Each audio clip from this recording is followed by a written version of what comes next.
फैसलाबाद ਦੇ ਵਿੱਚ उम्र कैद किदां बन गया। सिर्फ 50,000 रुपए ਦੇ ਵਿੱਚ उम्रा एक नियमत ਤਾਂ लगदा वा, लेकिन कुछ बंदियां वास्ते यही उम्र कैद की सज़ा बन जाती है। FIA ने मनशियात फरोशों के खिलाफ एक वड्डी कार्रवाई की है।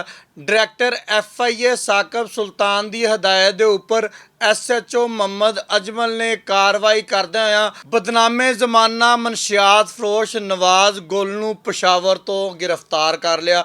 तुसीं वो वाक़या सुनिया होना वा, जड़ा वाले रोड दियां 3 खवातीन नूं सऊदी अरब दे विच उम्र कैद की सज़ा सुना दी गई, जिन्हां नूं 50,000 रुपया लैके लालच दिता गया कि बाकी पैसे असीं सारे अपने कोलों लावांगे ते तानू अल्लाह दे घर लै जावांगे। सादे लोग सीगे, उन्होंने इत्थों पैसे फड़, इत्थों पैसे फड़, इत्थों पैसे फड़, 50,000 इकट्ठा करके ते इन्हां 3 मुलजमान दे हवाले कीता। ਇਹ 3 मुलजम ਜਿਹੜੇ ਸੀ इन्हां खवातीन नूं लैके ते सऊदी अरब ਵੱਲ रवाना हो जाते हैं।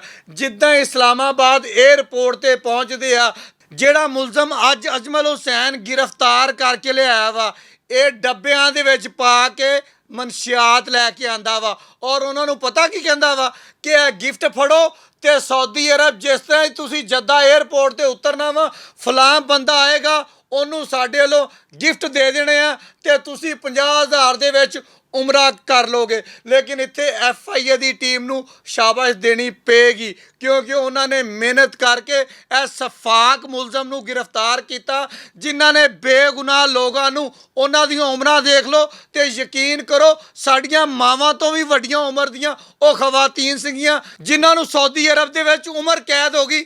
इन्हां बेहिस लोगों की खातर किड्डा मुकद्दस काम आ कि तुहानूं अल्लाह दे घर दी ज़ियारत करावांगे। लोग सारी उम्र सोचते आ, सारी उम्र पैसा इकट्ठा करते आ कि असीं अल्लाह दे घर दा दीदार कर लीए, ते ए किड्डे बेहिस लोग ने, ए किड्डे बेहिस लोग ने कि अल्लाह दे घर दे दीदार दा वादा करके झांसा दे के उन्हां दे हत्थ मनशियात भजवा के ਤੇ ਉਹਨਾਂ ਨੂੰ ਉਮਰ ਕੈਦ ਦੀ ਸਜ਼ਾ ਸੁਣਵਾ ਦਿੱਤੀ ਆ। ਹੁਣ ਉਹ ਪ੍ਰੈਸ ਰਿਲੀਜ਼ ਪੜ੍ਹਦੇ ਆ ਜਿਹੜੀ FIA ਵਾਲਿਆਂ ਨੇ ਸਾਨੂੰ ਸੈਂਡ ਕੀਤੀ ਆ। ਉਹਨਾਂ ਦੇ ਕਹਿਣਾ ਵਾ ਡਾਇਰੈਕਟਰ FIA ਜ਼ੋਨ ਜਨਾਬ ਸਾਕਿਬ ਸੁਲਤਾਨ ਸਾਹਿਬ, ਡਿਪਟੀ ਡਾਇਰੈਕਟਰ FIA ਜਨਾਬ ਤਾਰਕ ਮਹਿਮੂਦ ਸਾਹਿਬ, ਉਹਨਾਂ ਦੀ ਹਦਾਇਤ ਦੇ ਉੱਪਰ SHO ਅਜਮਲ ਹੁਸੈਨ ਦੀ ਸਰਬਰਾਹੀ ਦੇ ਵਿੱਚ ਵੱਡੀ ਕਾਰਵਾਈ ਕੀਤੀ ਆ। ਇਸ਼ਤਿਹਾਰੀ ਮੁਲਜ਼ਮ ਗੁਲ ਨਵਾਜ਼ ਨੂੰ ਗ੍ਰਿਫਤਾਰ ਕਰ ਲਿਆ ਵਾ। ਇਹ ਤੇ 2023 ਦਾ ਮੁਕੱਦਮਾ ਦਰਜ ਸੀਗਾ, ਉਹਦੇ ਵਿੱਚ ਰੂਹ ਪੋਸ਼ ਹੋ ਕੇ ਪਸ਼ਾਵਰ ਬੈਠਾ ਹੋਇਆ ਸੀਗਾ। जिस तरह ही नवी टीम आई है FIA की, DG FIA doctor Usman Anwar की क्यादत दे विच, साडे डायरैक्टर साकिब सुल्तान की क्यादत दे विच उन्होंने पुरानियां सारियां फाइलां कढ़ के सामने रख लियां वा। उन्होंने कहा वा पहले पुराने मुलजम फड़ के लियाओ, पहले पुरानियां फाइलां नूं खत्म करो, फिर नवीं फाइलां नूं देखांगे।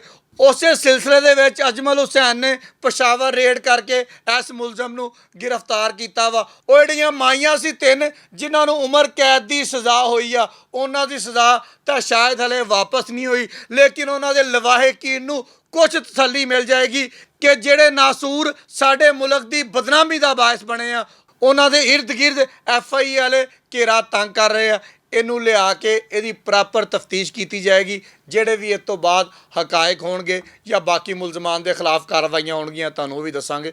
ਬਹੁਤ ਸ਼ੁਕਰੀਆ।